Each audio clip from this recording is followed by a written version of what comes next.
The Vanished Builders. Boring history for sleep. Ancient mysteries of North America. Welcome to the Whispers of Time. Welcome to tonight's story. A gentle journey through the mists of ancient North America. This is your bedtime companion, designed for sleep and rest. You don't need to remember anything from this tale. Simply find your most comfortable position, dim the lights, and let your mind drift as these ancient whispers carry you toward peaceful slumber. The audio will gradually fade after 50 minutes, allowing you to slip naturally into dreams. Tonight, we travel back 14,000 years to a time when massive ice sheets still covered much of the northern continent, and the first peoples walked across landscapes that would one day become legend. We begin our story in what archaeologists now call the Clovis culture, named after spear points first discovered near Clovis, New Mexico in the 1930s. But our tale is not about the Clovis people themselves. It is about what came before them and what they might have found when they arrived in this vast, unknown land. The year is approximately 11,500 BCE. The great glaciers are retreating, carving rivers and lakes across the continent. In what will one day be called the Ohio River Valley, a small band of hunters follows a herd of mastodon through morning mist that clings to ancient forests. The leader of this group is a woman named Ayana, though that is not quite her name in her own language. Her people have no written words, but they carry stories in their minds like seeds, passed from grandmother to granddaughter across generations. Ayana stops suddenly, raising her hand to halt the hunting party. Something is wrong with the landscape ahead. Where there should be rolling hills covered in spruce and pine are instead strange geometric shapes rising from the earth. Perfect circles, precise squares, lines that run straight as arrows across the terrain for distances that seem impossible. These are not natural formations. They are too regular, too purposeful, but they are also ancient, covered with centuries of growth, as if the earth itself has been trying to hide them. Archaeological evidence suggests that the Ohio River Valley was indeed home to sophisticated earthwork builders, though conventional dating places the earliest mound-building cultures much later, around 3500 BCE. The Adena and later Hopewell cultures created elaborate geometric earthworks that still puzzle researchers today. Some of these structures align with astronomical phenomena with remarkable precision. But in our story, Ayana and her people have stumbled upon something far older. As the hunting party approaches the mysterious earthworks, they notice that the mastodons they were tracking have veered away from the area, as if some instinct warns them to avoid this place. The animals circle wide around the geometric patterns, their massive forms moving with unusual urgency through the forest. Ayana's youngest brother, Kuruk, point toward the center of the largest circular formation. There, barely visible through the morning fog, stands what appears to be a structure. Not a natural rock formation, but something built by human hands. It rises from the earth like a finger pointing toward the sky, covered with vines and moss, but unmistakably artificial. The hunting party exchanges glances. In their oral traditions, there are stories of the first builders, the ones who came before all memory. These tales speak of people who could shape stone and earth as easily as a potter shapes clay, who understood the movements of stars and seasons so perfectly they could capture time itself in their creations.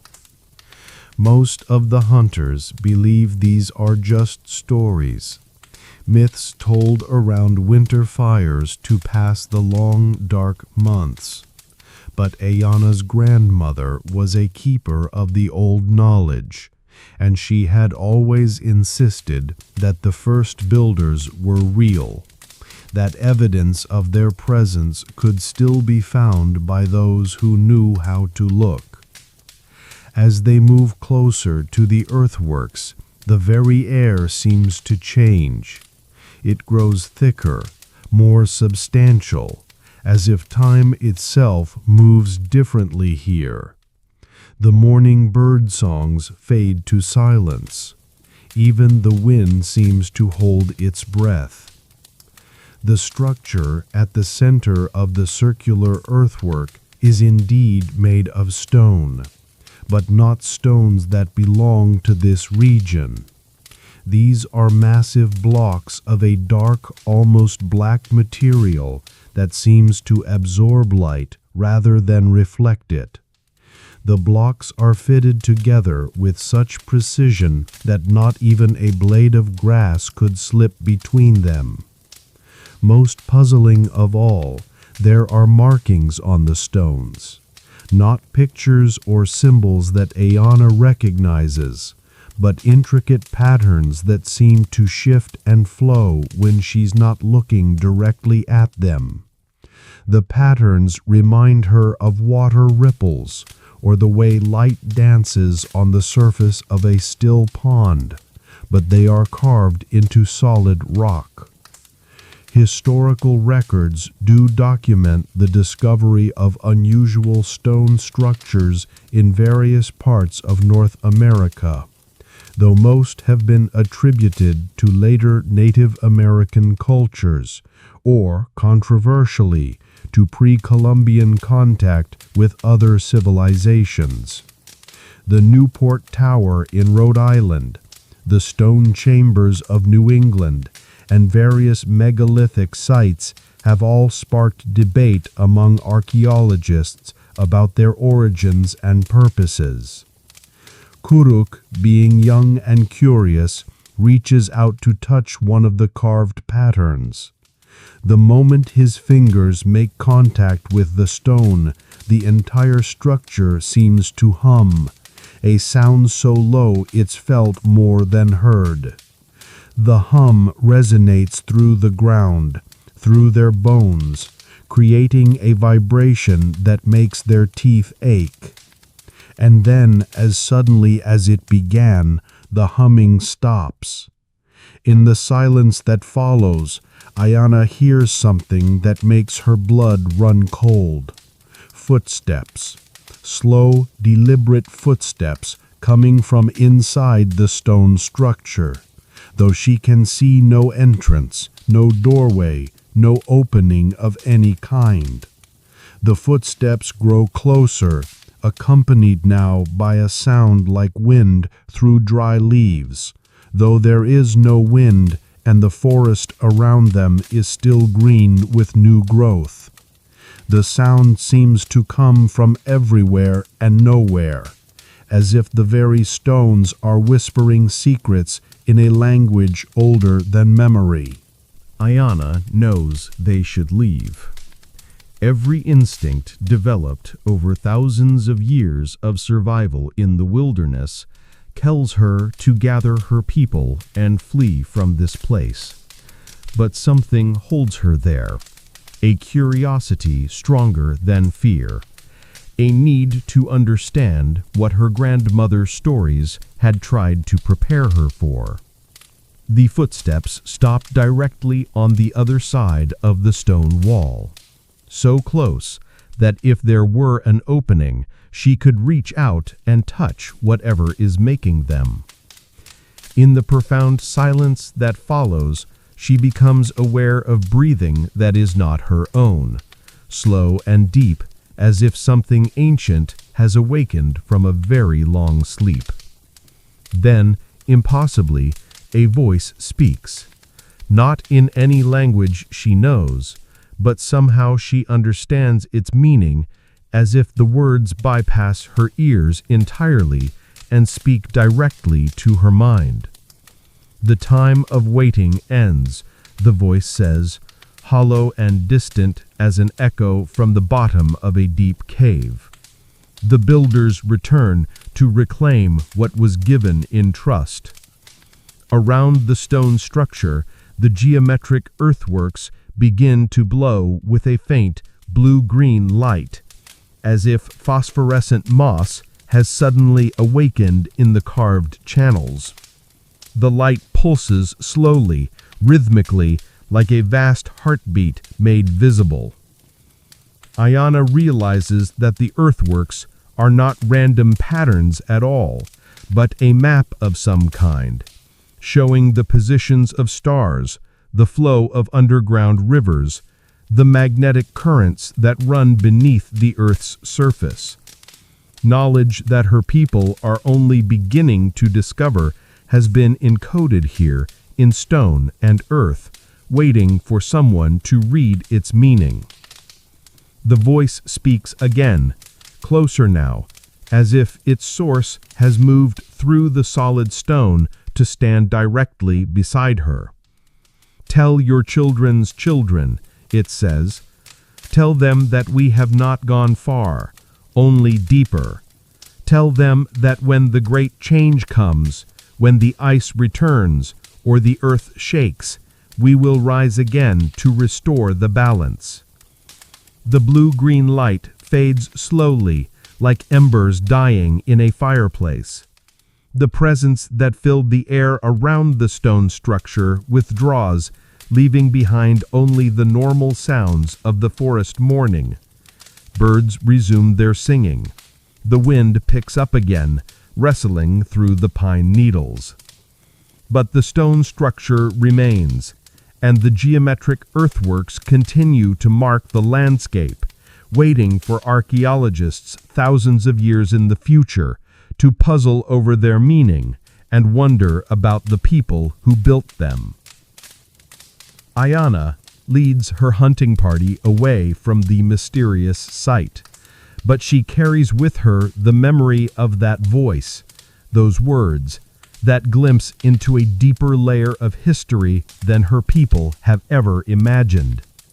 That night, around the fire, she will begin to weave a new story, one that will join the ancient tales her grandmother taught her.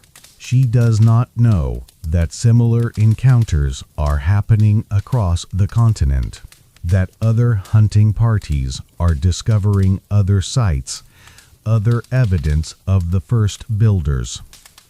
She does not know that these discoveries will eventually fade into legend, becoming the foundation's myths of dozens of different tribes, each carrying a piece of a larger truth that will not be fully understood for millennia.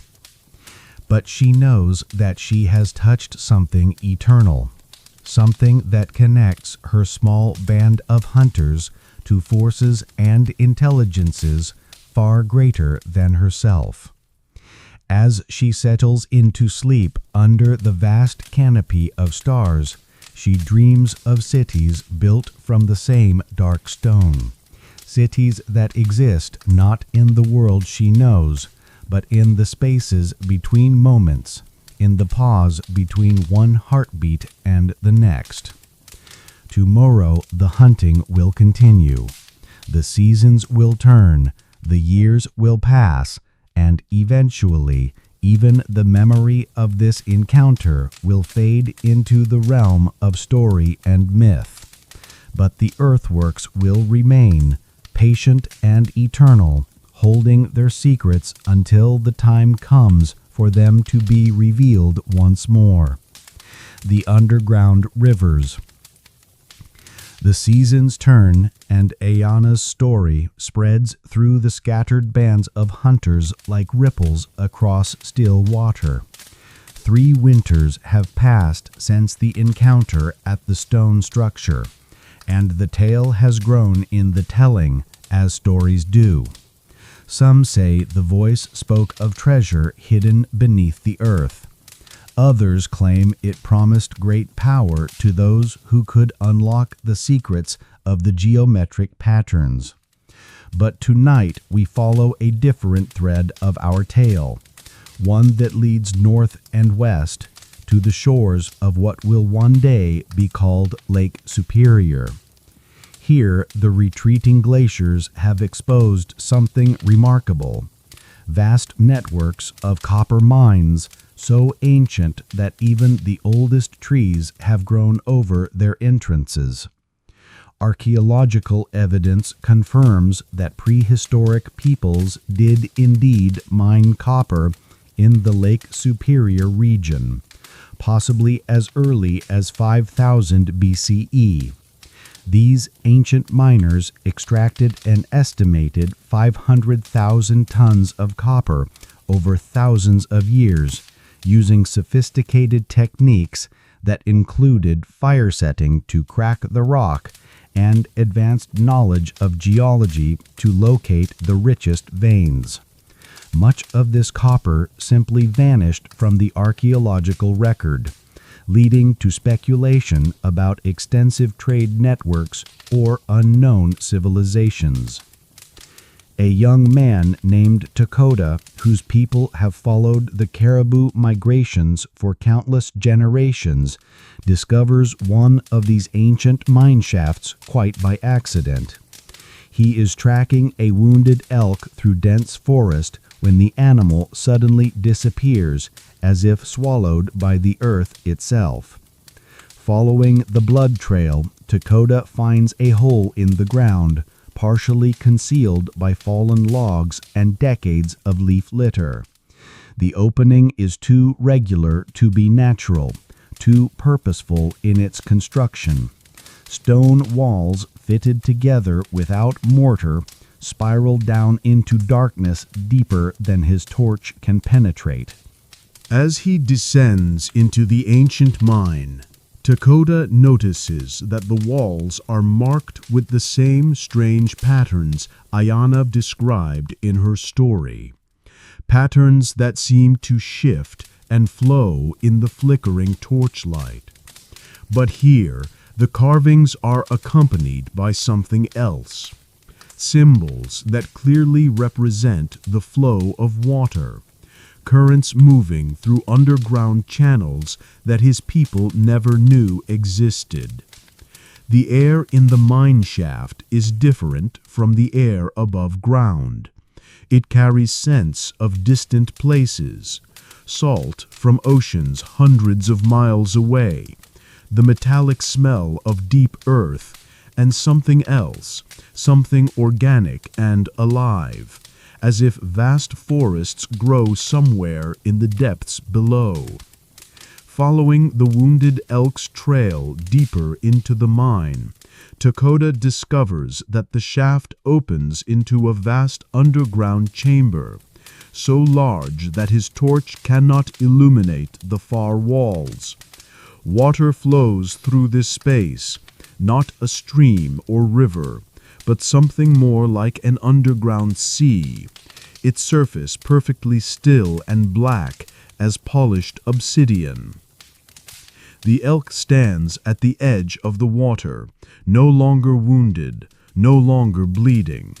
Its eyes reflect Dakota's torchlight with an intelligence that seems almost human. When it speaks, its voice carries the same hollow, distant quality that Ayana described. The waters remember, the elk says. though its mouth does not move, and the words seem to come from the darkness itself.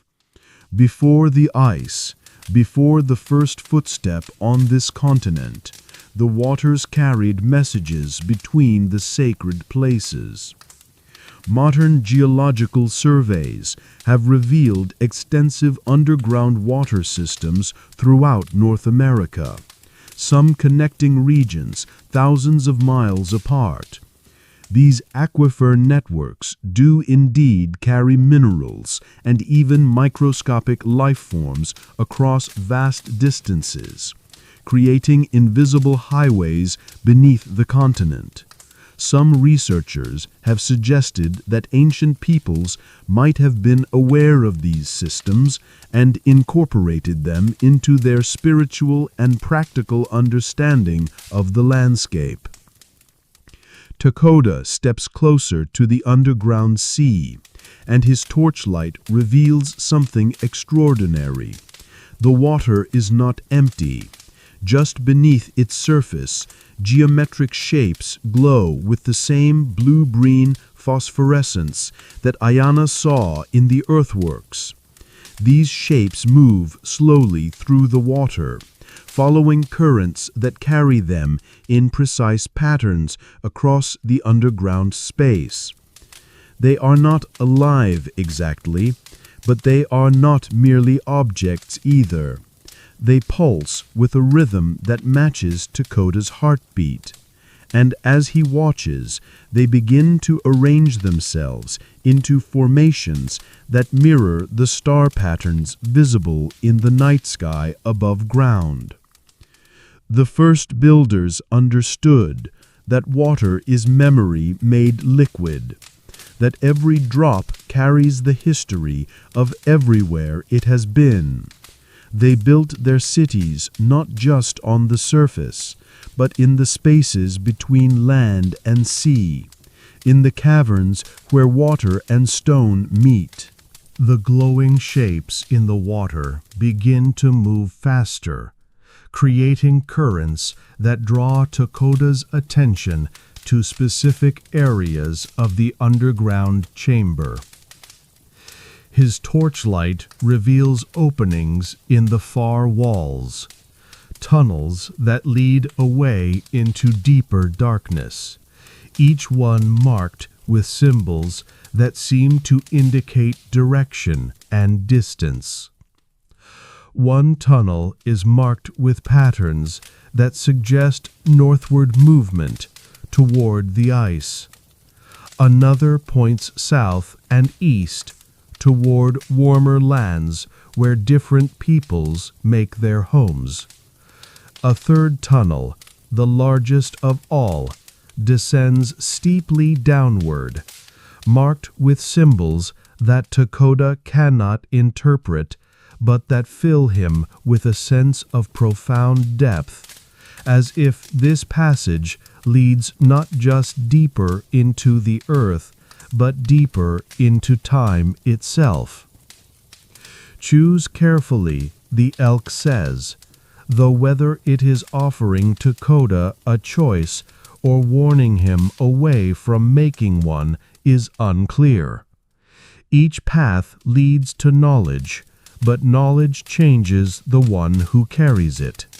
Your people are not ready for what lies in the deepest places. Takoda realizes that he stands at her crossroads far more significant than any physical intersection of paths. The stories his elders tell speak of a time when his people lived differently, when they had permanent settlements and worked with metals and stones in ways that have been forgotten. Perhaps those stories are not myths after all, but memories of a time when his ancestors had access to the knowledge hidden in these underground networks. The wounded elk that led him here has vanished, though he never saw it leave. In its place, floating just above the surface of the underground sea, is a small object that glows with the same blue-green light as the geometric shapes beneath the water. It is a copper disc, perfectly round, covered with intricate engravings that seem to map the tunnels and waterways he has discovered. But more than a map, it appears to be some kind of key, designed to unlock or activate something in the deeper levels of this underground system. Historical records do document the discovery of unusual copper artifacts in the Great Lakes region, including discs and tablets with inscriptions that do not match any known Native American writing systems. Most of these artifacts disappeared into private collections or were dismissed as hoaxes, but some archaeologists have suggested they might represent evidence of a sophisticated prehistoric civilization. As Takoda reaches for the copper disc, the water beneath it begins to swirl, creating a whirlpool that reveals layers of similar objects resting on the chamber floor. Hundreds of copper discs, each one slightly different, each one apparently designed for a specific purpose within the larger system. The moment his fingers touch the first disc, knowledge floods through him like water through a broken dam. He sees the underground network as it truly is, a continental web of waterways and chambers, connecting sacred sites from the Arctic Ocean to the Gulf of Mexico. He understands that the copper mined from these tunnels was not just a resource, but a medium for storing and transmitting information across vast distances. The geometric patterns that appear throughout these sites are not decorative but functional, designed to interact with the copper artifacts in ways that allow knowledge to be encoded, stored, and retrieved across generations. The first builders did not disappear. They went underground, literally and figuratively, preserving their civilization in these hidden chambers while the surface world changed around them. But with this knowledge comes a terrible understanding. The network is dying. The connections between sites are weakening as the underground waters are diverted by geological changes, as the surface world grows colder and the ice advances once again. The first builders are calling out through their ancient system, trying to find someone who can help them preserve what they have built. Takoda realizes that he has been chosen not just to receive this knowledge, but to carry it back to his people, to help them understand that they are part of a much larger story than they ever imagined. The copper disc in his hands is not just a key to the underground network, but a responsibility that will change his life forever. As he climbs back toward the surface, carrying the disc and its burden of knowledge, the sounds of the underground chamber fade behind him, but he knows he will return. The network has awakened something in him, a connection to the deeper currents of history that flow beneath the everyday world. When he emerges into the daylight, the forest looks the same as it did when he entered the mine shaft. But Takoda sees it differently now, aware of the hidden rivers flowing beneath his feet, conscious of the ancient pathways that connect this place to sacred sites across the continent. Tonight he will sit with his elders and begin to share what he has learned. Tomorrow he will start the long journey to find others who have been chosen by the network, others who carry pieces of the larger puzzle that the first builders left behind. The underground rivers continue to flow, carrying their messages through the darkness, waiting for the day when the surface world is ready to hear what they have to say. The Star Watcher's Legacy. 5 years have passed since Dakota emerged from the copper mines with his burden of ancient knowledge. The copper disc has become a sacred object among his people, passed from hand to hand during the long winter nights when stories are told and retold. But tonight, our tale follows the disc itself as it travels southward with a trading party toward lands where the ice never reaches. The party is led by Ayana's daughter, Kaya, now grown into a woman known throughout the northern tribes for her ability to read the subtle signs in weather and season. She carries not only trade goods, but also the accumulated stories of her people, including her mother's encounter with the stone structure and Dakota's discovery of the underground network. Archaeological evidence supports the existence of extensive trade networks among prehistoric North American peoples. Copper from the Great Lakes region has been found in sites as far south as the Gulf of Mexico, while shells from ocean shores appear in inland sites thousands of miles from the nearest coast. These trade routes followed river systems and game trails, connecting diverse cultures across vast distances. The trading party's destination is a place known in later times as Cahokia, near present-day St. Louis, though in our story it is still just a particularly favorable location where multiple rivers converge and different peoples gather to exchange goods and knowledge. But as Kaya's party approaches the area, they discover something that will reshape their understanding of the ancient world. Rising from the river valley ahead are structures that dwarf anything they have ever seen.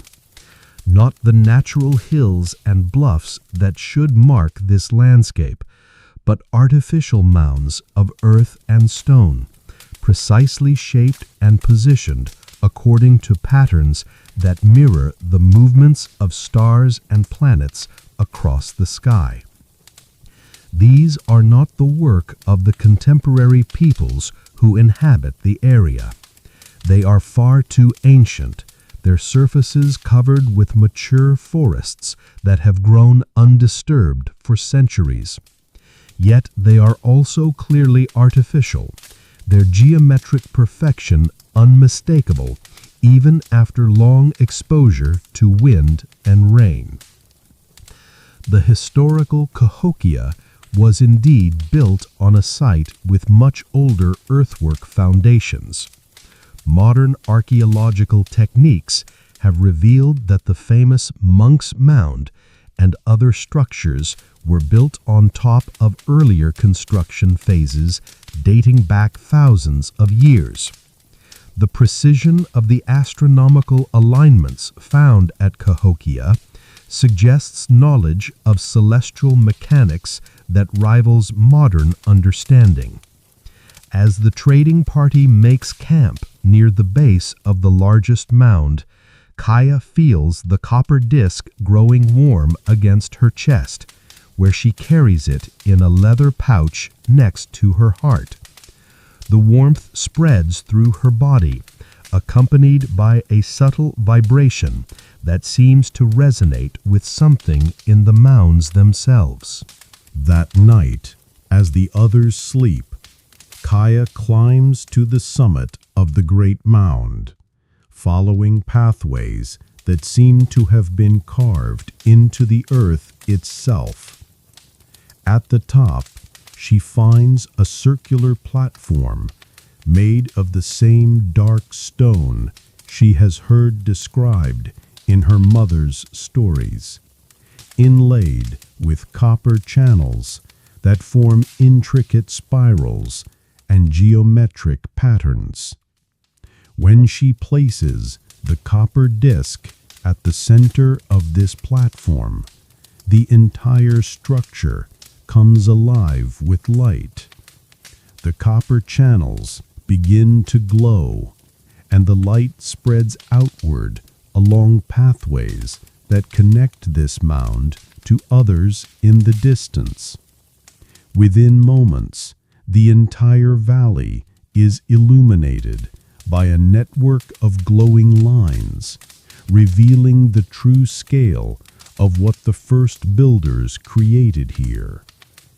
But more than just lights, the activation of the mound system triggers something far more profound.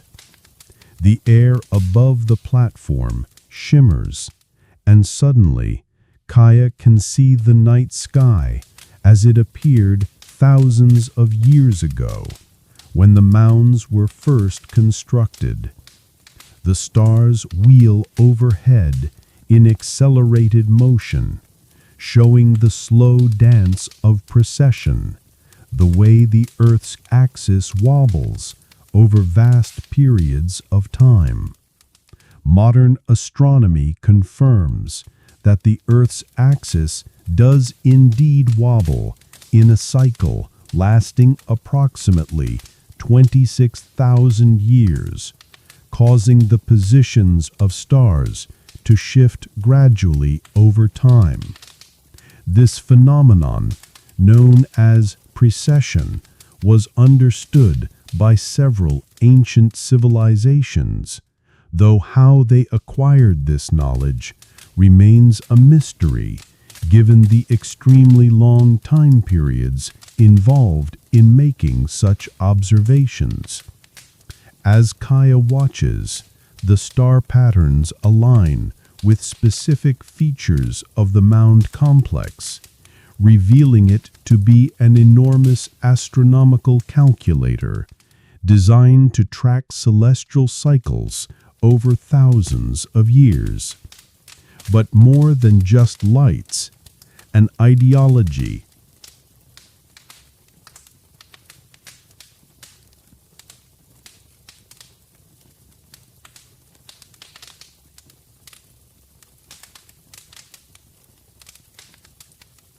The vision in the sky shifts, showing Kaya glimpses of a future that fills her with both wonder and dread.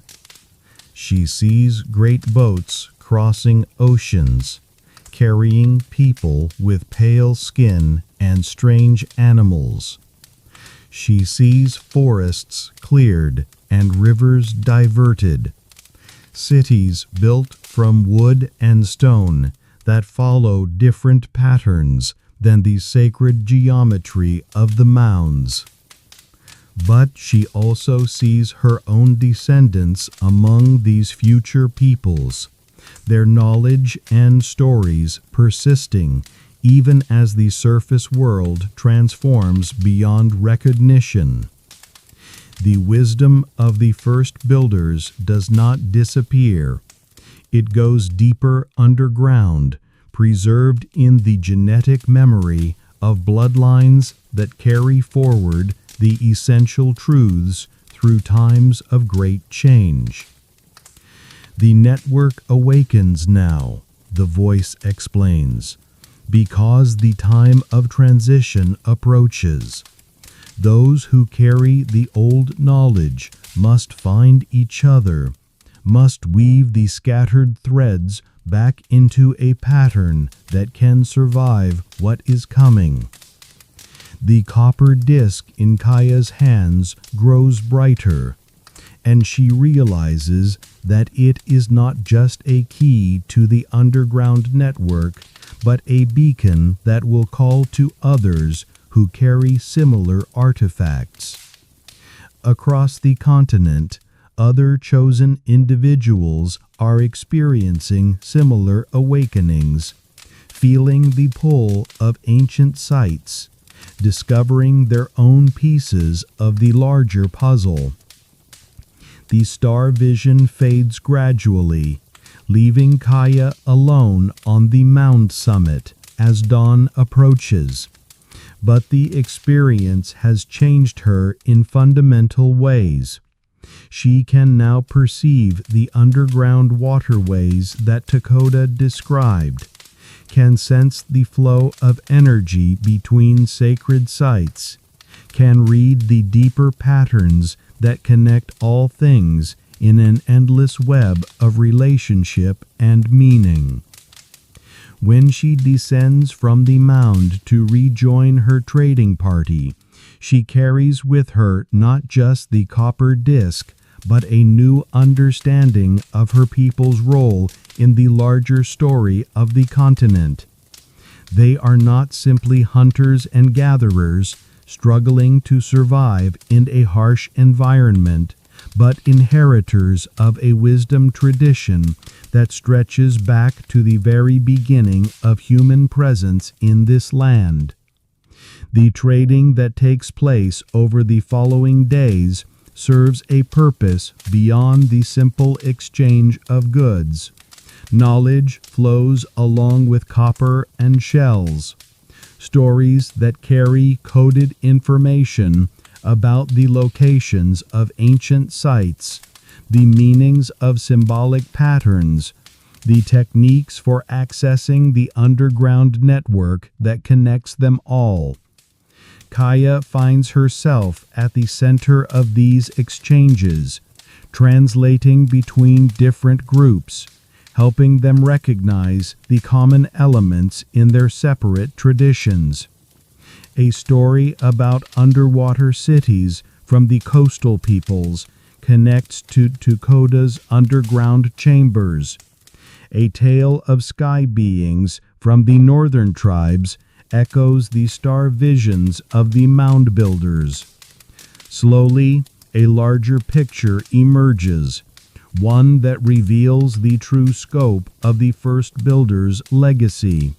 They did not create a single civilization, but rather a continental infrastructure designed to support multiple cultures, each one adapted to its particular environment, but all connected through the deeper networks of knowledge and spiritual understanding. As the trading gathering disperses, and the various groups prepare to return to their home territories, Kaya makes a decision that will echo through the generations.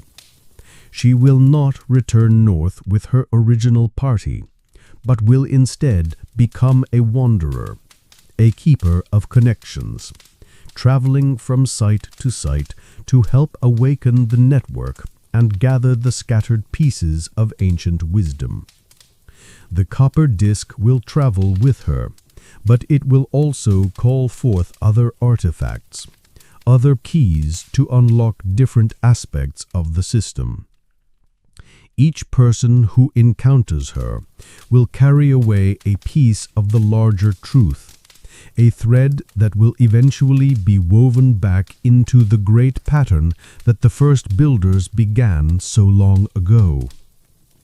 Tonight, as she sets out on this new path, Kaya looks up at the stars that guided her vision on the mound summit. They seem closer now, more present, as if the boundaries between earth and sky have become more permeable. She understands that she walks not just across physical landscapes, but through layers of time itself, following pathways that connect past and future in an eternal present. The Star Watcher's legacy lives on in her footsteps, in the stories she carries, in the network of connections she helps to restore. And somewhere in the underground chambers and sacred sites across the continent, the first builders continue their patient work, waiting for the moment when their ancient gift to the future will be fully revealed. The Bone Readers. The seasons flow like water through Kaya's wandering years, each one bringing new discoveries, new connections to the vast network of knowledge that spans the continent. Now our story turns to an encounter that will test everything she has learned about the deeper layers of history hidden beneath the familiar world. In the Badlands of what will one day be called South Dakota, where wind and rain have carved strange sculptures from ancient sedimentary rock, Kaya comes upon a sight that defies all her previous experience. Here, emerging from layers of stone millions of years old, are bones that should not exist. The bones are massive, belonging to creatures unlike anything in the oral traditions of any people she has encountered.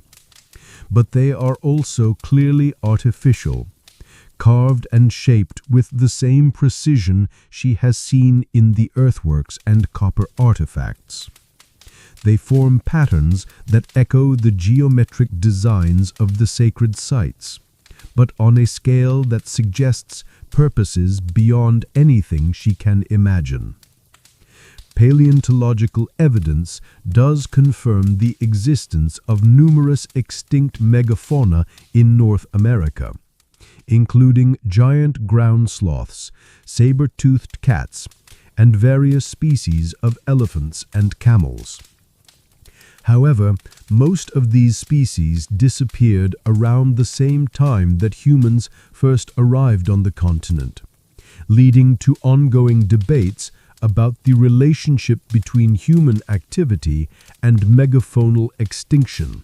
Working among these ancient bones is a people Kaya has never encountered before, speaking a language that sounds like wind through stone canyons. They call themselves the Bone Readers, and they claim to have been tending this site since before the ice came, since before the great dying that swept away the giant creatures of the old world. The eldest of the Bone Readers is a woman so ancient that her skin looks like weathered leather, her eyes pale as winter sky. She examines Kaya's copper disc with hands that shake, not from age, but from the constant subtle trembling that comes from prolonged contact with forces too vast for human understanding.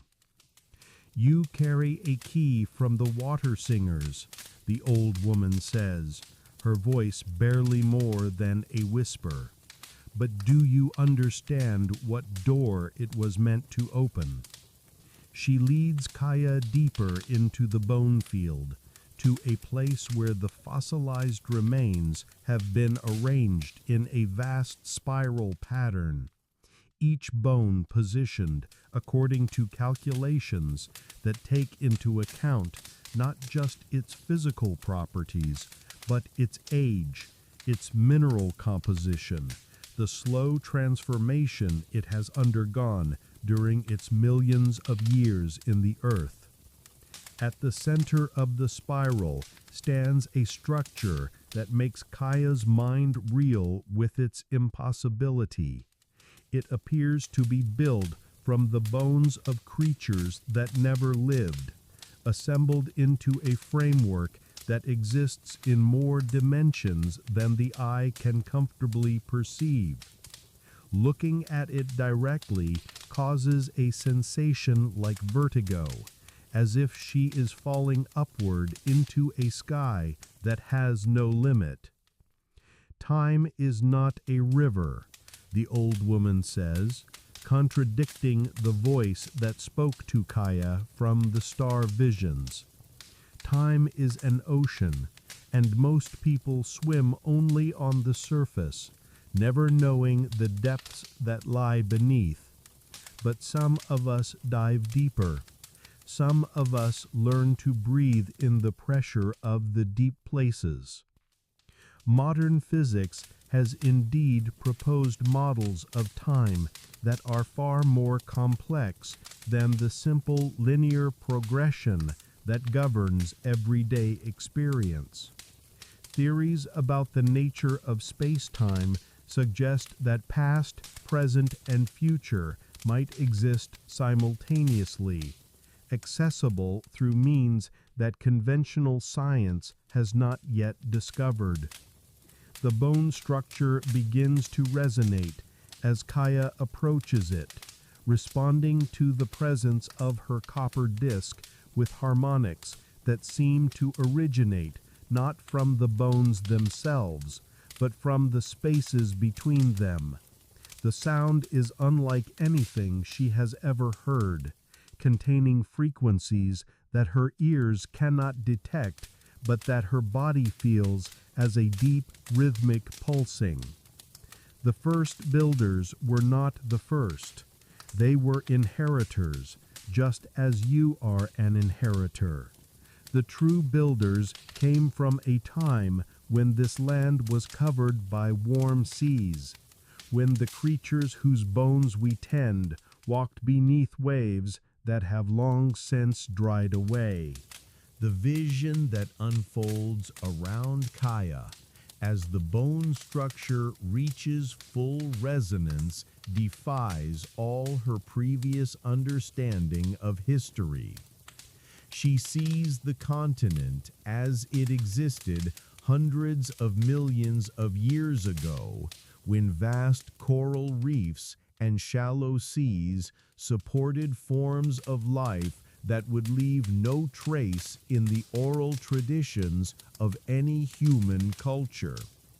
But among these ancient life forms, she glimpses something that is unmistakably intelligent, unmistakably purposeful. Not human intelligence, but something older and more patient, something that thinks in geological timescales and builds for purposes that span epochs rather than generations.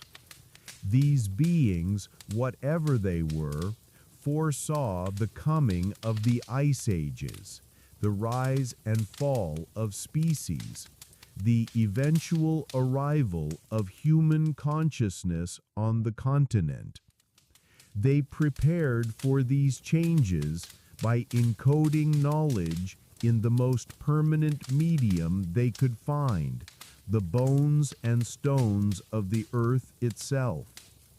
The first builders that Kaya's people revere as the source of all wisdom were actually students, inheriting and adapting techniques developed by these far more ancient intelligences. The geometric patterns, the astronomical alignments, the underground networks, all of these represent a kind of technology that operates on principles human science has not yet discovered. Archaeological anomalies do occasionally surface that challenge conventional timelines of human development. Out-of-place artifacts, unexplained megalithic structures, and sophisticated astronomical knowledge appearing in cultures that supposedly lacked the tools and knowledge to create them. Most of these anomalies are dismissed or reinterpreted to fit accepted models, but some researchers have suggested they might represent evidence of non-human intelligence or forgotten episodes of human technological development. Your people's time is coming to an end, the old woman tells Kaya. though her tone carries no sadness, only the patient acceptance of someone who has seen many such transitions. The ice will advance, the great herds will die, and new peoples will come from across the waters. But the deep knowledge will survive, as it always has. The bone structure reveals its true purpose as the resonance reaches peak intensity. It is not just a storage device for information, but a transmission station, capable of sending knowledge across vast distances of both space and time. The patterns encoded in the arrangement of bones create a kind of carrier wave that can preserve and transmit complex information through media that human technology cannot even detect.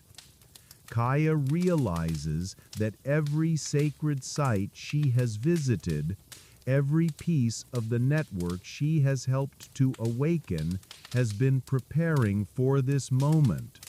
The copper disc in her hands is not just a key, but a receiver, designed to capture and decode transmissions from the bone reader's ancient station. The knowledge that flows into her consciousness through this process is overwhelming in its scope and implications. She sees the true history of the continent, stretching back not thousands, but millions of years. She understands that intelligence has been present on Earth far longer than human civilization has existed, and that this intelligence has been actively working to guide and protect the development of consciousness itself. But with this knowledge comes a terrible responsibility. She must choose how much of this truth to share with her people, how much they can understand without losing their connection to the immediate world of hunting and survival that has sustained them through countless generations. The old woman watches her struggle with this choice, her pale eyes reflecting depths of experience that no single human lifetime could contain. Every generation must decide for itself, she says. How much truth can be born? How much mystery must be preserved?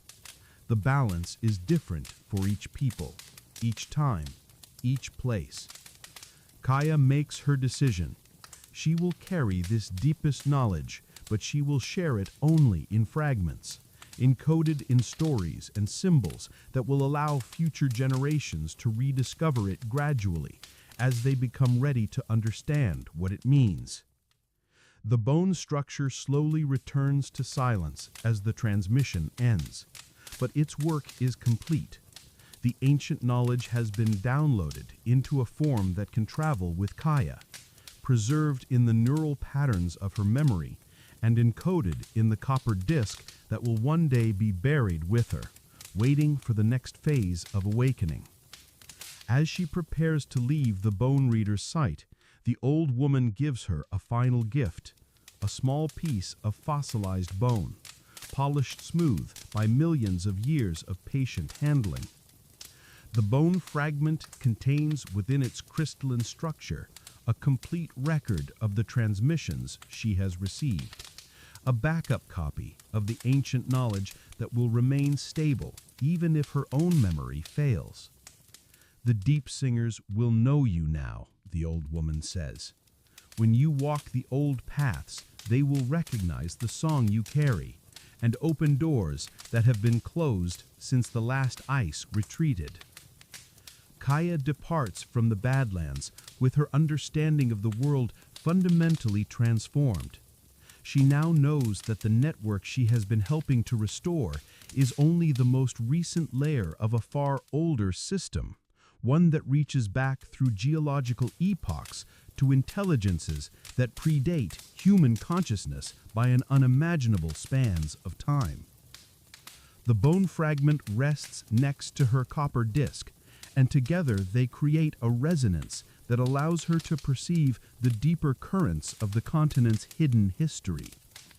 As she travels northward toward the lands where winter never fully releases its grip, she becomes aware of other sites, other repositories of ancient knowledge that have been waiting for someone who carries the proper keys. Her path now leads toward the most dangerous and sacred of all the ancient places, the ice caves where the first builders made their final retreat when the great cold came down from the north like a living thing, consuming forests and driving the great herds toward extinction. The ice memory. 3 winters have passed since Kaya had an encounter with the bone readers, and now she stands at the edge of the world as her people know it. Before her stretches an endless expanse of ice, broken only by the dark mouths of caves that disappear into the glacier's heart like wounds in pale flesh. The cold here is different from any winter she has experienced.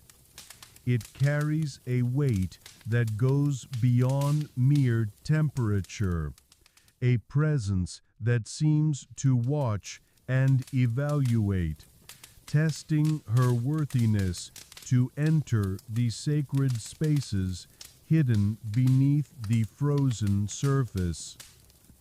Archaeological evidence suggests that during the last ice age, which ended approximately 11,700 years ago, glaciers covered much of northern North America with ice sheets over a mile thick. Within these glaciers, natural processes created extensive cave systems that could remain stable for thousands of years, providing shelter and storage space for those who knew how to access them safely.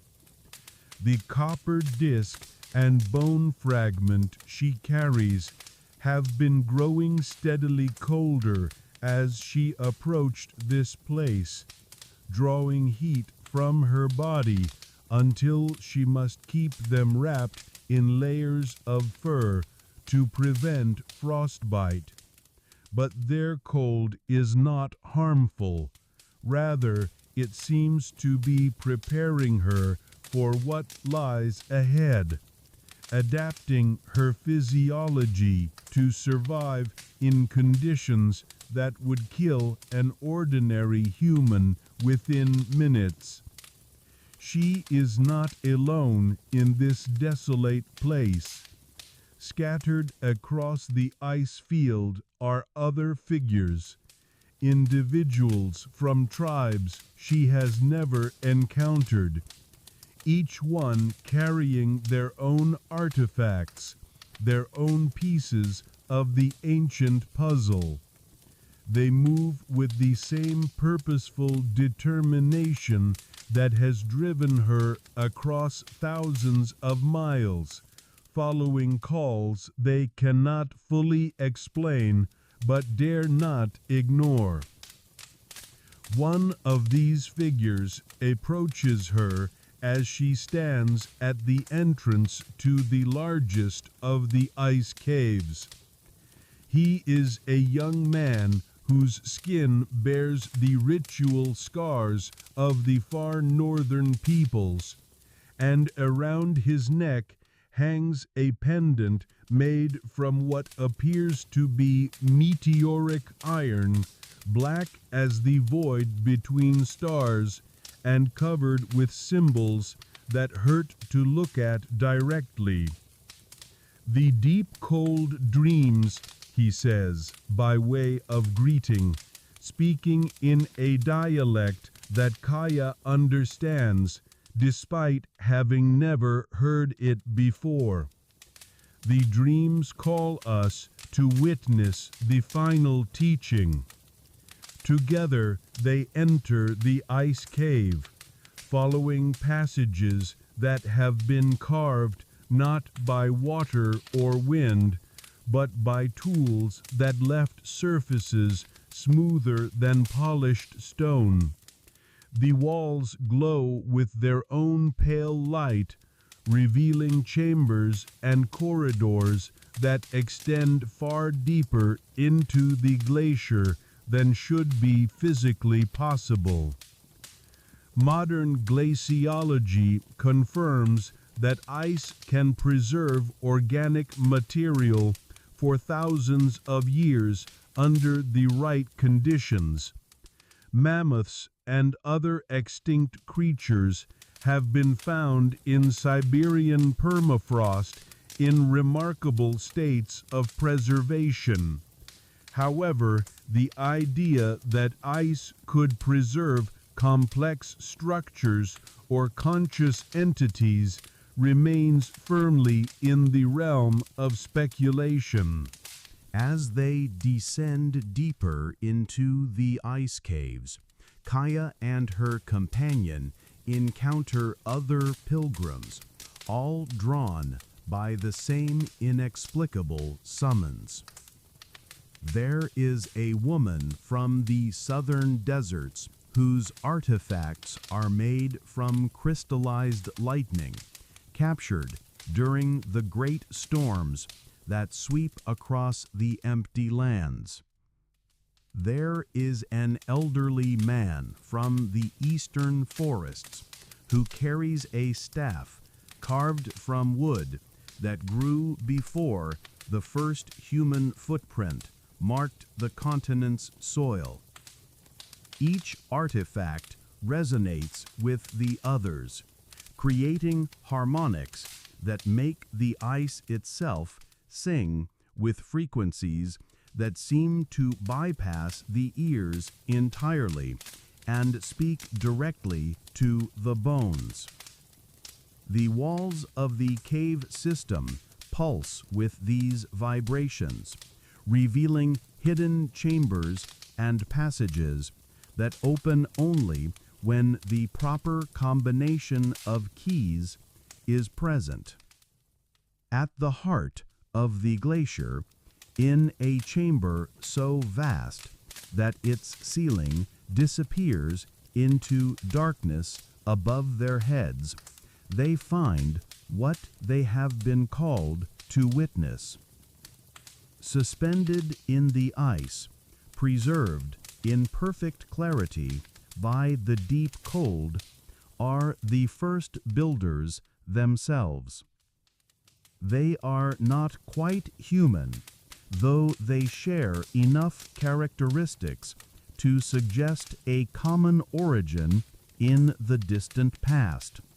Their bodies are elongated, adapted for the extreme conditions of the Ice Age, and their skulls show modifications that speak of deliberate enhancement rather than natural evolution. Most striking of all are their eyes, which remain open and aware despite their preservation in the ice, tracking the movements of the pilgrims with an intelligence that transcends the boundaries of life and death. The woman with the lightning artifacts steps forward, pressing her palms against the ice wall, where the closest of the preserved figures waits. The moment her skin makes contact with the frozen surface, the entire chamber fills with light that seems to originate from within the ice itself. "We do not die," a voice says, emerging from the confluence of all the singing artifacts. "We wait, we preserve, we prepare for the time when the great wheel turns again, and the deep knowledge must rise from its hiding places." The vision that unfolds around the pilgrims reveals the true purpose of everything they have experienced. The network of sacred sites, the underground waterways, the star-watching mounds, the bone transmission stations, all of these were built not just to preserve knowledge, but to maintain a connection to the first builders during their long retreat into the ice. They chose this form of preservation not as an escape from the changing world, but as a means of remaining present throughout the cycles of advance and retreat that have marked the continent's climate for millions of years. Frozen in ice, they can survive the warming periods that melt the glaciers and the cooling periods that bring the ice sheets back again. Your time as carriers ends now, the voice continues. Your people will face trials that will scatter them like seeds on the wind. Some will be lost, their knowledge dying with them. But others will find new soil, new ways of growing, new forms that the ancient wisdom can take. The ice around the preserved figures begins to glow more brightly, and Kaya realizes that they are awakening not to life as she understands it, but to a different kind of existence that bridges the gap between the physical and spiritual worlds. They are becoming something new, something that can guide and protect without directly interfering in the natural development of human consciousness. Each pilgrim receives a final gift from the awakening first builders, a fragment of ice that contains within its crystalline structure a complete record of everything that has been preserved here. This ice will never melt, never lose its essential properties, regardless of the climate changes that lie ahead. But with this gift comes a final responsibility. The pilgrims must now return to their peoples and help them prepare for the great dispersal that approaches. The ice age is ending, the climate is changing, and new peoples are crossing the land bridges from other continents. The old ways of life will not survive these transitions unchanged. The knowledge they carry must be adapted, translated into forms that can survive in small communities scattered across vast distances. Some of it will be preserved in oral traditions, some in artifact technologies, some in the genetic memories that pass from parent to child through countless generations.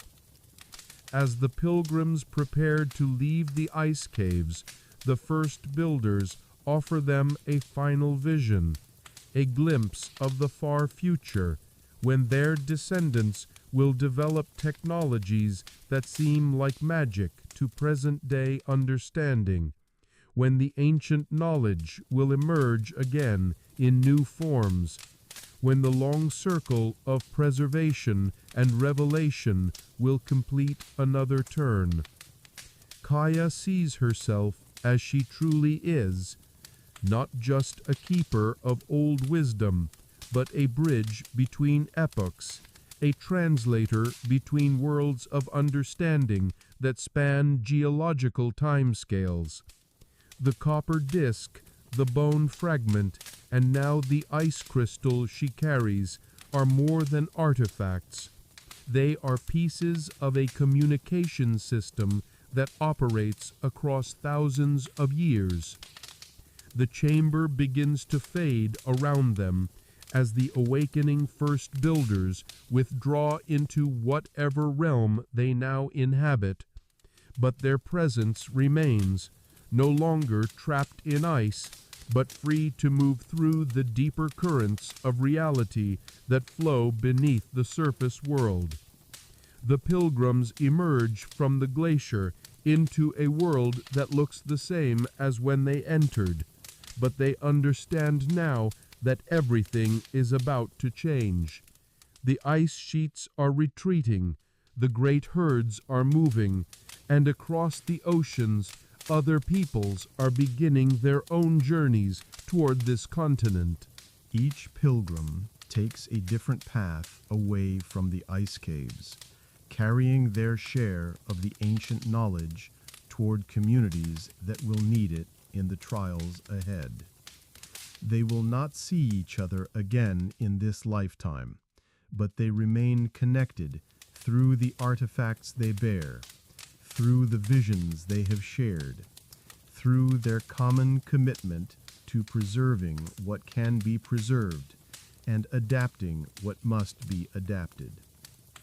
Kaya turns southward, following the edge of the retreating glacier toward lands where new peoples are already beginning to establish themselves.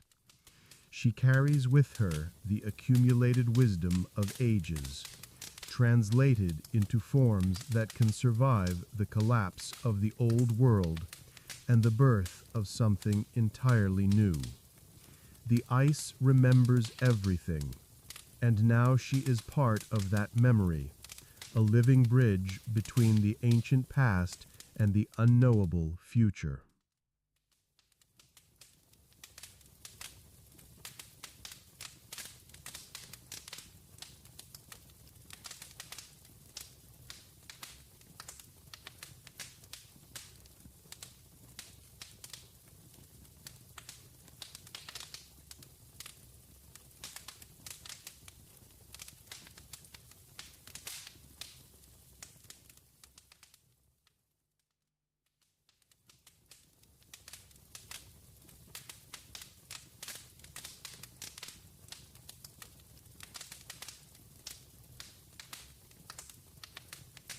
One of the migrating groups is led by a shaman whose artifacts are unlike anything in Kaya's experience.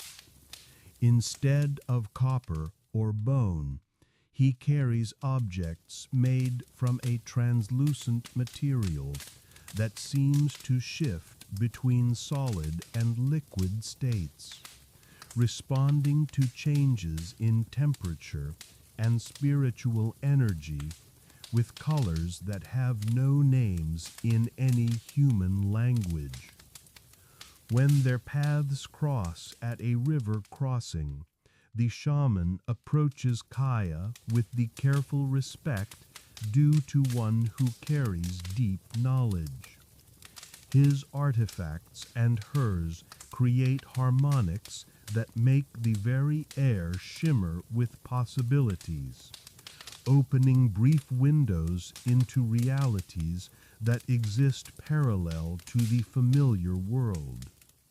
The Eastern spirits call to us, he says, his accent thick, but his meaning clear. They promise new hunting grounds, new sacred places, but they also warn of dangers we do not understand. Through the resonance between their artifacts, Kaya and the shaman share visions that reveal the true scope of what is happening. The migrations they are witnessing are not random movements of people seeking better hunting grounds, but part of a vast orchestration by intelligences that operate on continental scales. The retreating ice sheets are revealing landscapes that have been hidden for millennia, exposing sacred sites and ancient repositories of knowledge that have been waiting under tons of ice for their moment of rediscovery. the timing of the migrations, the routes they follow, the locations where different groups settle. All of these are being influenced by forces that most of the migrants cannot consciously perceive. Modern climate science confirms that the end of the last ice age was a period of dramatic environmental change. As glaciers retreated, they exposed new lands, while simultaneously causing sea levels to rise and weather patterns to shift dramatically. These changes would have created both opportunities and challenges for human populations, forcing adaptations that shaped the development of cultures across the globe. But the visions show Kaya something that fills her with both wonder and dread. The migrations are not just bringing people to new lands, they are also awakening things that have slept beneath the ice for longer than human memory extends. Ancient sites, ancient technologies, ancient entities that predate even the first builders are stirring to life as the weight of ice that has held them dormant finally lifts.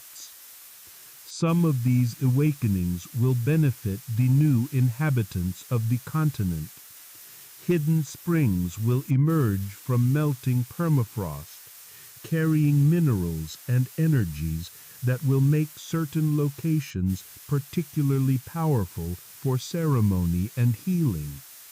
Sacred groves will appear where retreating glaciers expose soil that has been enriched by thousands of years of dormancy.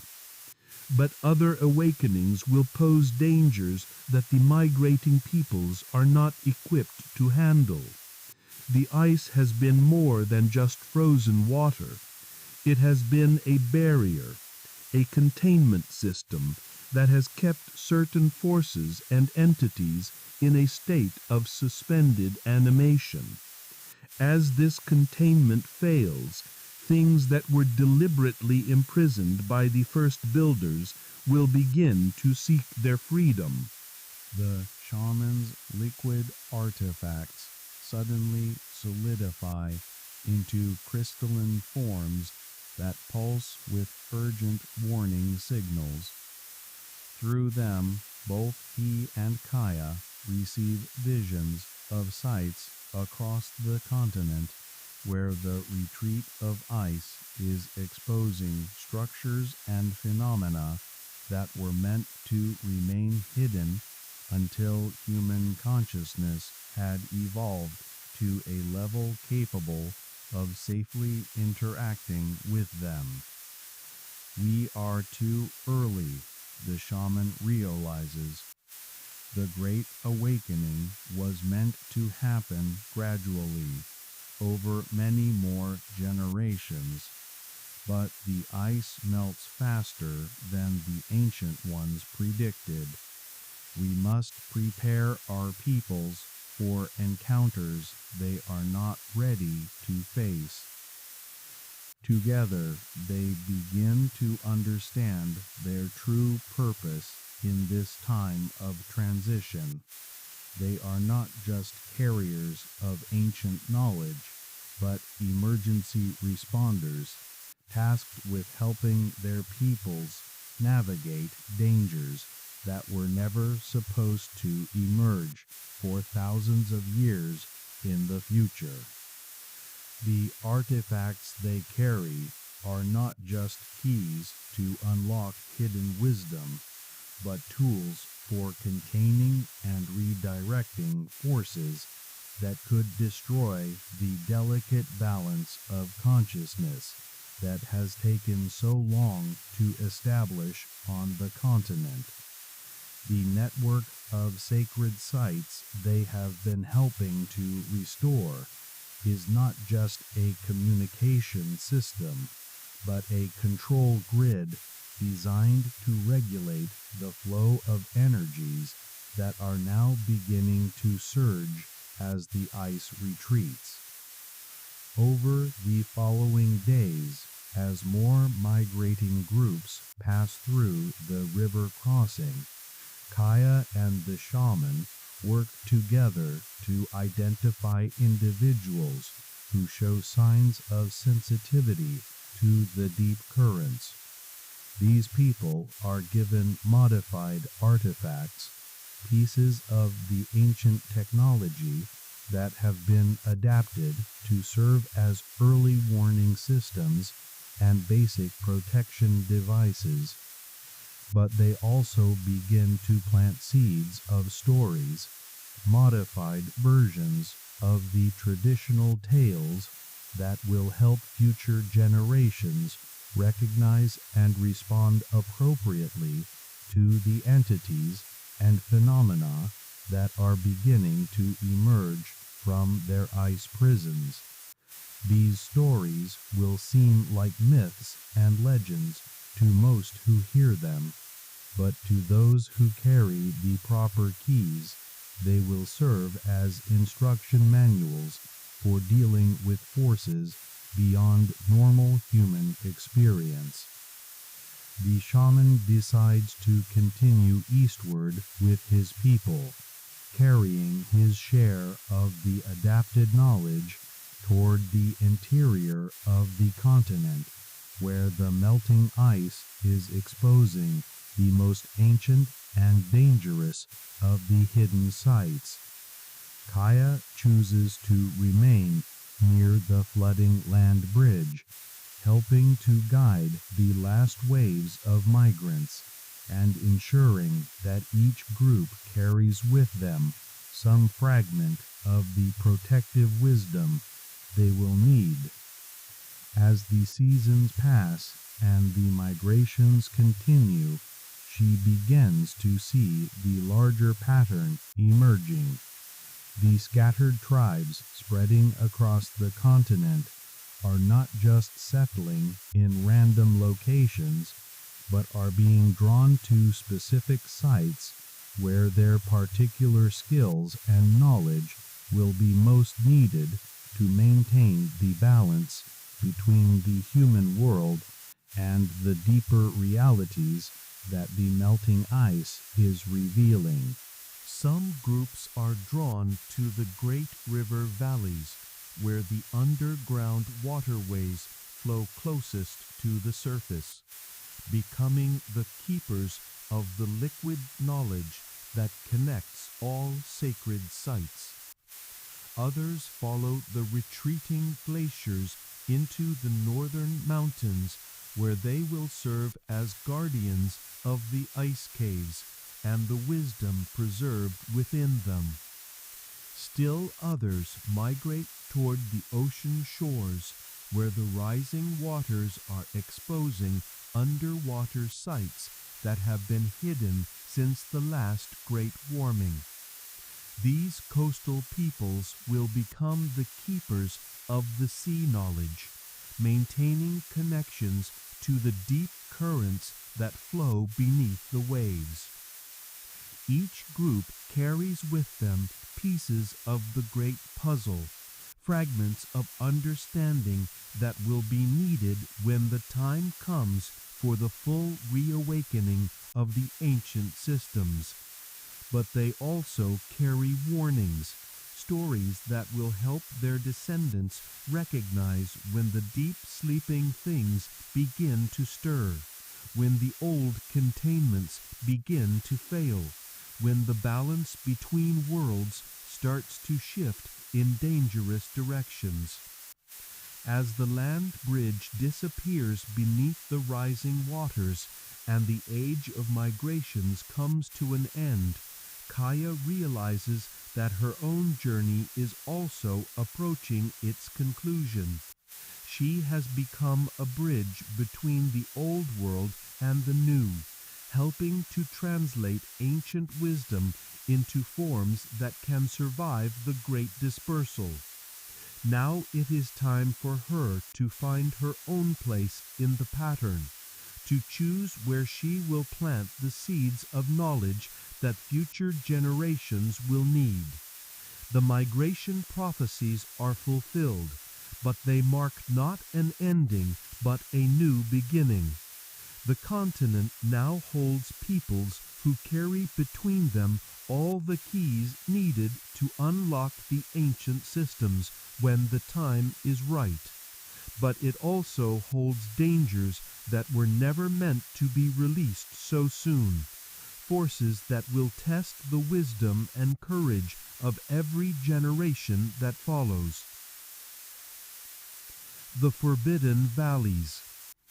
In the heart of what will one day be called the Pacific Northwest, where mountains rise like sleeping giants from mist-shrouded forests, Kaya discovers valleys that do not appear on any map drawn by human hands.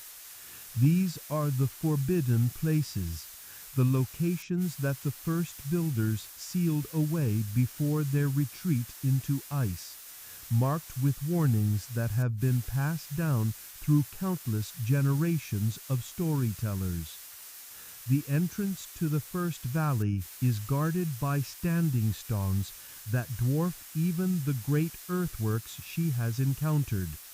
These monoliths are made from a material that seems to absorb light rather than reflect it, creating zones of shadow that persist even in direct sunlight.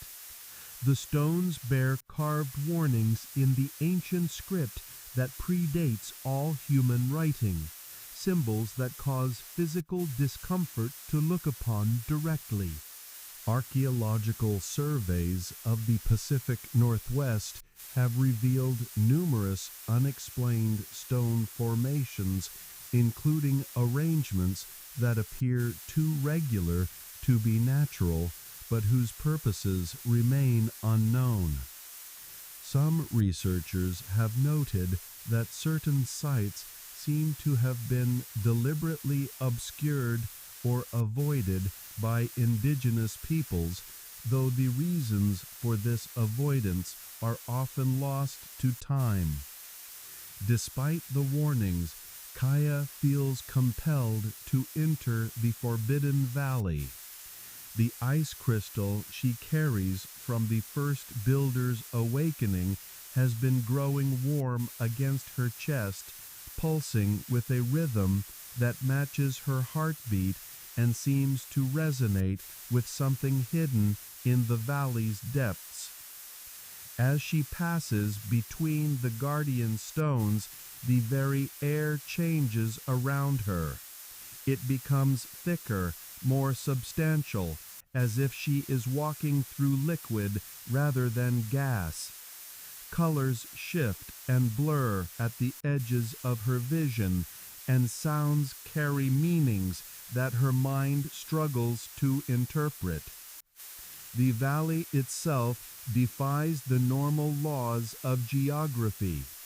It stretches farther than should be possible given the surrounding topography, and the sun's position in the sky changes unpredictably as she walks, creating a temporal disorientation that makes it impossible to judge how much time is passing. But it is the vegetation that first alerts her to the true nature of this place. The trees that line the valley floor are unlike any species she has encountered. They grow in spirals, their bark covered with patterns that mirror the geometric designs of the sacred sites, their leaves rustling with sounds that almost form words in languages she does not recognize. Among these strange trees, she discovers the ruins of a city, not the earthwork constructions of the mound builders, not the stone chambers of the Star Watchers, but something that belongs to an entirely different order of intelligence. The buildings flow like frozen water, their surfaces seeming to shift and change when viewed from different angles. This is not a human city, though it was clearly built by conscious entities. The proportions are wrong, the architectural principles following geometries that hurt to contemplate. Yet there is an undeniable beauty to the place, a harmony that speaks of minds that understood aspects of reality that human science has yet to discover.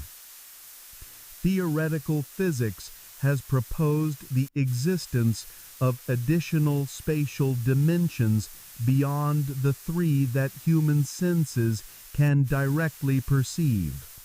Some interpretations of quantum mechanics and string theory suggest that reality might have a far more complex structure than everyday experience reveals, with multiple dimensions existing in configurations that conventional mathematics can barely describe.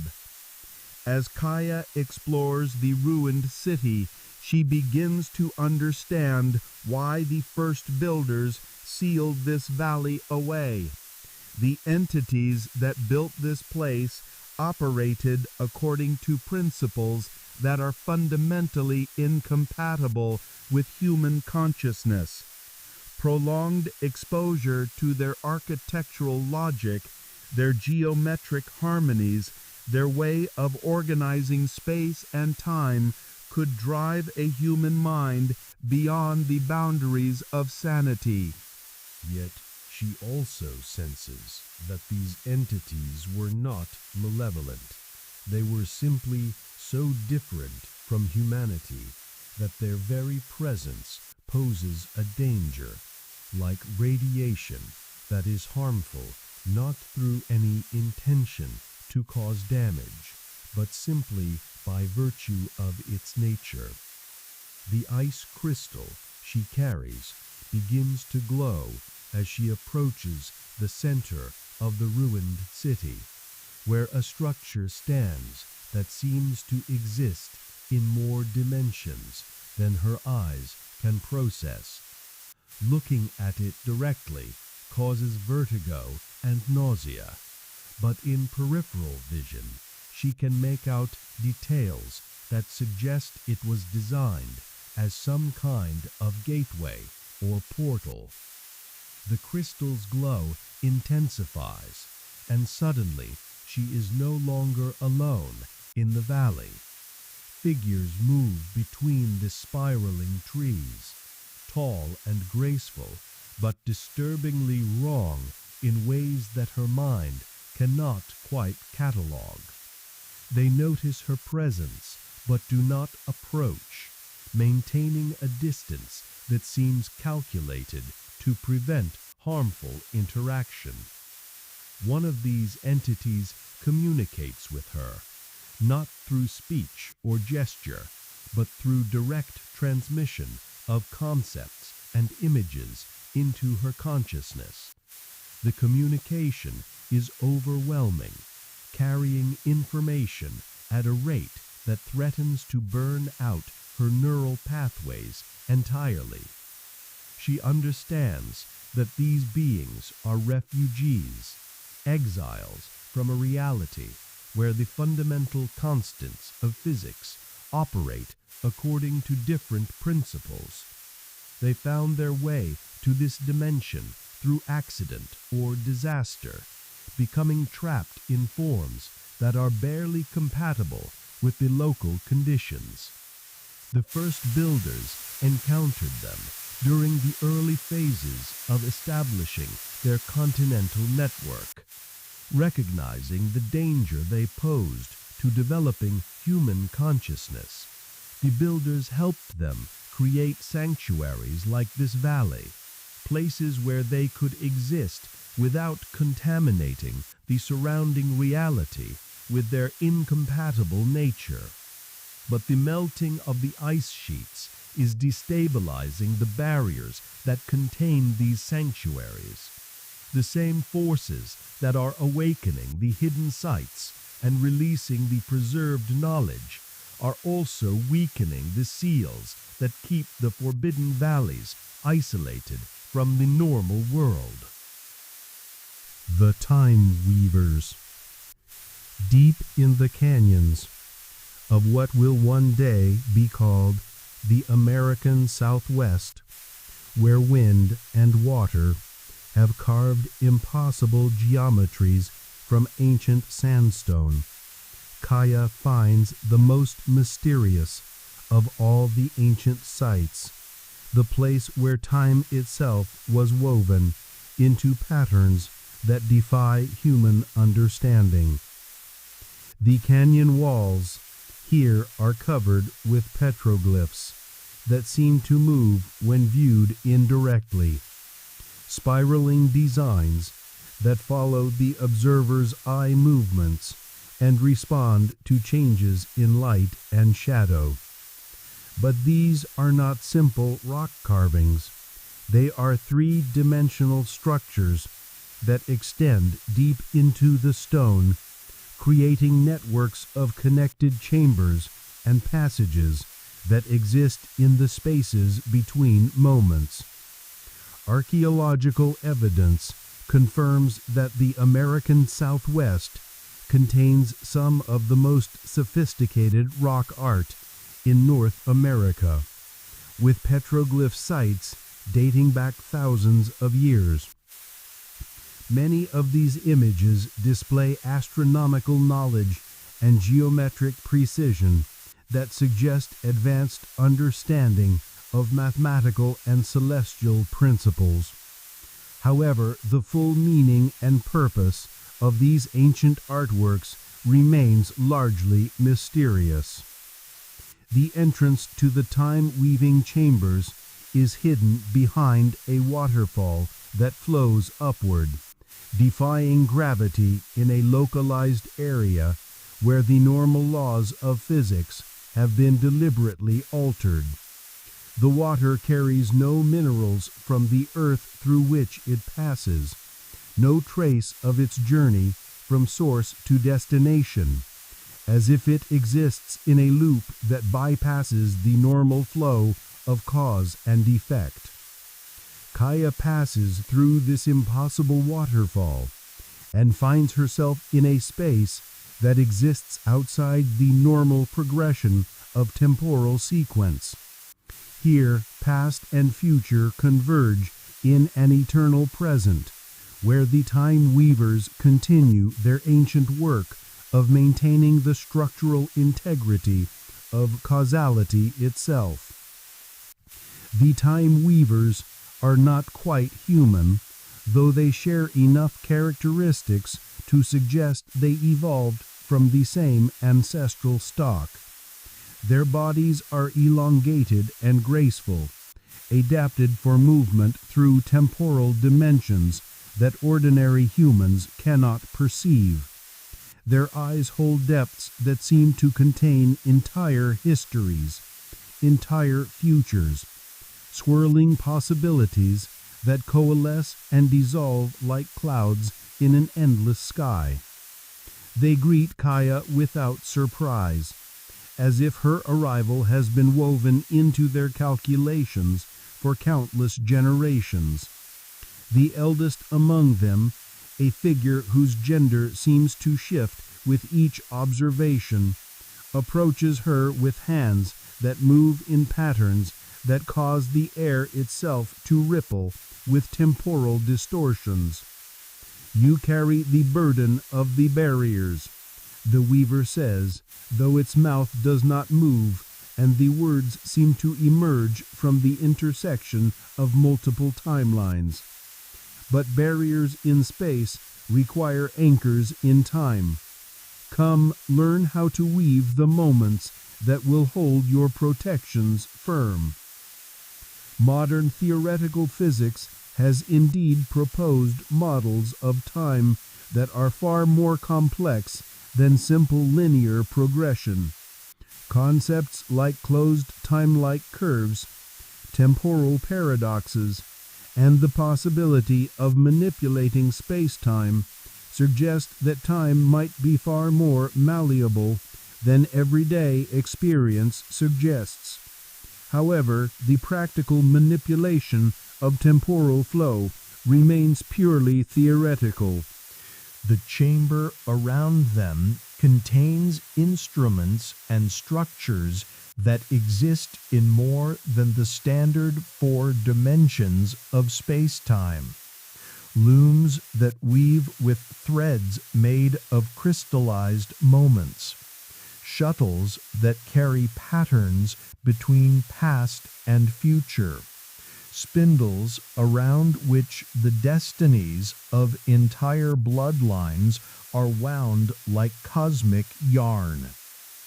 The Time Weaver guides Kaya to one of these looms, where the threads glow with all the colors of human possibility and some hues that have no names in any language. Each thread represents a potential timeline, a path that reality might follow depending on the choices made by conscious beings across the centuries. The barriers you must maintain, the Weaver explains, exist not just in physical space, but across multiple temporal dimensions.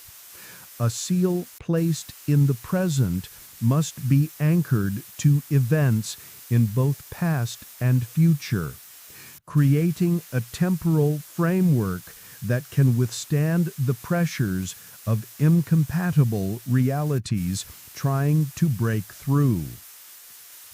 Through the loom's interface, Kaya begins to see the true complexity of what the first builders created. The network of sacred sites is not just a spatial arrangement of power points and communication nodes, but a temporal structure that extends through time like a vast tree, with roots in the deepest past and branches reaching into the furthest future. Every ceremony performed at a sacred site, every story told around winter fires, every artifact passed from generation to generation serves as a thread in this temporal tapestry, helping to maintain the stability of the timeline and protect it from paradoxes that could unravel causality itself. But the great migrations and the melting of the ice sheets are creating temporal disturbances that threaten to tear holes in this carefully woven fabric. The arrival of new peoples with different cultural patterns, different ways of understanding time and causality, is introducing variables that the original designers did not account for. The Time Weaver shows her how to adapt the temporal anchors, how to incorporate the new cultural patterns into the existing framework without destabilizing the whole structure. It is work that requires not just technical skill, but intuitive understanding of how consciousness itself shapes the flow of time. Time is not a river, the Weaver says, echoing and contradicting earlier teachings. Time is a tapestry, and every conscious being is both a thread within it and a weaver working to create new patterns. Your people's stories shape reality itself, determining which potential futures become actual and which remain forever unrealized. The ice crystal she carries begins to resonate with the temporal energies in the chamber, its internal structure adapting to accommodate new knowledge about the relationship between consciousness, time, and reality. She sees that her role as keeper of the barriers requires not just spatial intervention, but temporal coordination across multiple generations. The artifacts she has gathered are not just tools for the present moment, but seeds that will grow into future technologies, knowledge that will be needed by her descendants when they face challenges that have not yet emerged from the realm of possibility into actuality. Through the Time Weaver's guidance, she learns to thread these seeds into the temporal loom, ensuring that the right knowledge will emerge at the right moments, that future generations will have access to the tools they need to maintain the barriers and preserve the balance between compatible and incompatible realities. But she also sees the dangers inherent in this kind of temporal manipulation. Every change to the timeline creates ripple effects that propagate through past and future, potentially altering events in ways that could prevent the very knowledge and artifacts she depends on from ever coming into existence. The Time Weavers have been dealing with these paradoxes for millennia, developing techniques for creating stable loops that avoid the logical contradictions that could tear reality apart. They teach her the mathematics of causality, the principles that govern how effects can precede their causes without destroying the coherence of space-time itself. This knowledge comes with a profound realization. She is not just preserving ancient wisdom for future use, but actually creating some of that wisdom through her actions in the present. The network she helps to maintain extends backward through time as well as forward, with her present choices influencing the past that created the conditions for her existence. The circular nature of this temporal structure makes her head spin with its implications. The first builders who created the original network were partially guided by knowledge that she is providing them across the centuries. The ancient intelligences that built the Forbidden Valleys were responding to containment protocols that she is helping to establish in their future.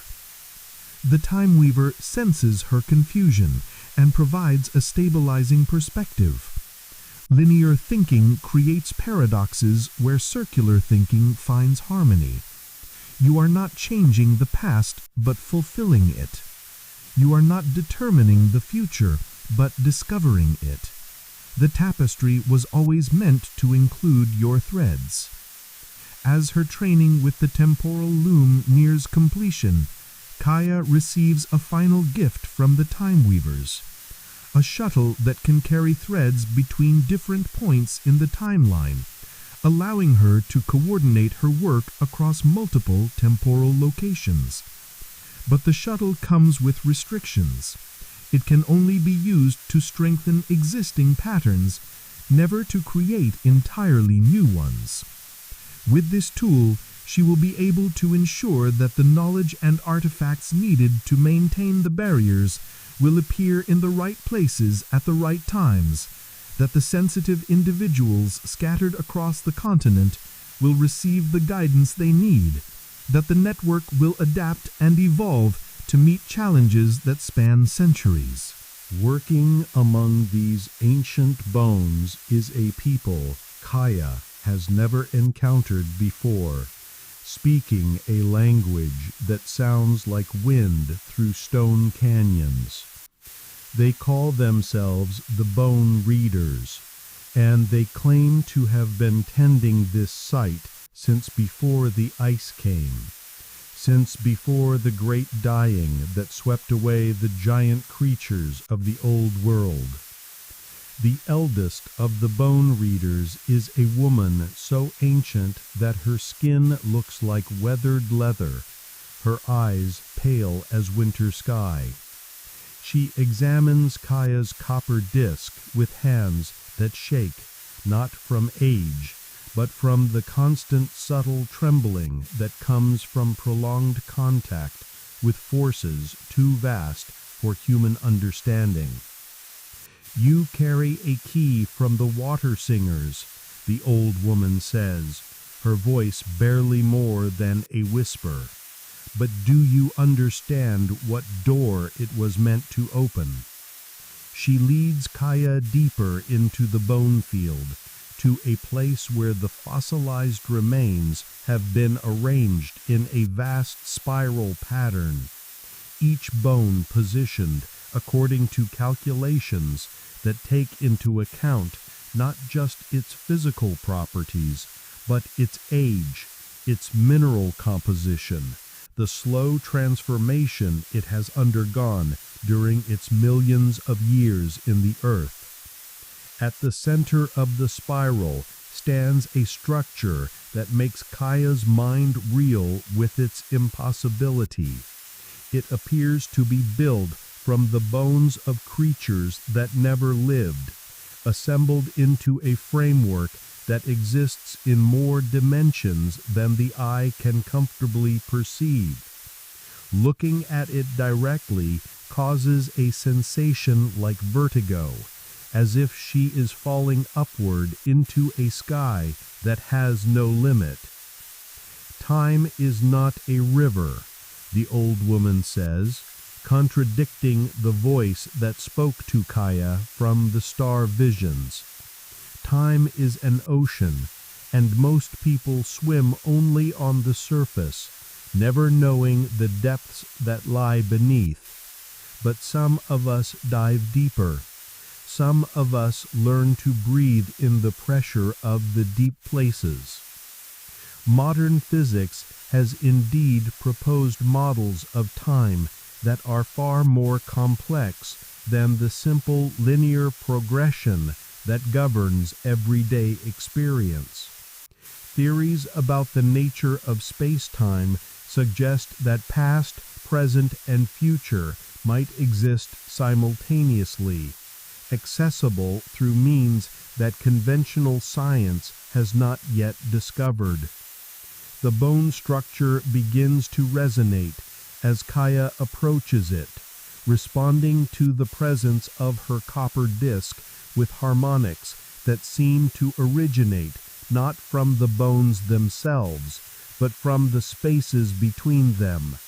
The sound is unlike anything she has ever heard, containing frequencies that her ears cannot detect, but that her body feels as a deep rhythmic pulsing. The first builders were not the first. They were inheritors, just as you are an inheritor. The true builders came from a time when this land was covered by warm seas, when the creatures whose bones we tend walked beneath waves that have long since dried away. The vision that unfolds around Kaya as the bone structure reaches full resonance defies all her previous understanding of history. She sees the continent as it existed hundreds of millions of years ago, when vast coral reefs and shallow seas supported forms of life that would leave no trace in the oral traditions of any human culture. But among these ancient life forms, she glimpses something that is unmistakably intelligent, unmistakably purposeful. Not human intelligence, but something older and more patient, something that thinks in geological timescales and builds for purposes that span epochs rather than generations. These beings, whatever they were, foresaw the coming of the ice ages, the rise and fall of species, the eventual arrival of human consciousness on the continent. They prepared for these changes by encoding knowledge in the most permanent medium they could find, the bones and stones of the earth itself. The first builders that Kaya's people revere as the source of all wisdom were actually students, inheriting and adapting techniques developed by these far more ancient intelligences. The geometric patterns, the astronomical alignments, the underground networks, all of these represent a kind of technology that operates on principles human science has not yet discovered. Archaeological anomalies do occasionally surface that challenge conventional timelines of human development.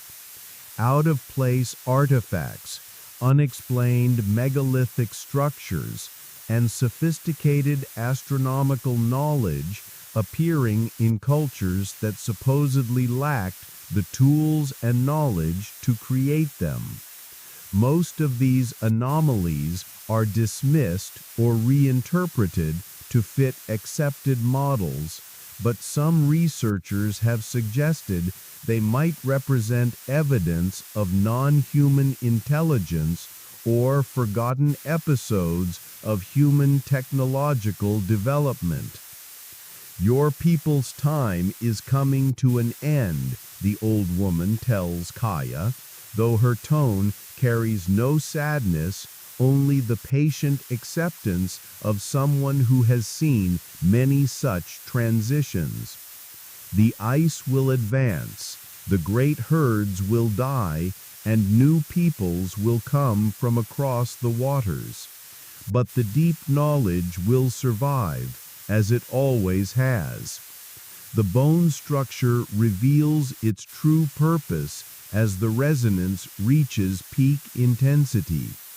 It is not just a storage device for information, but a transmission station, capable of sending knowledge across vast distances of both space and time.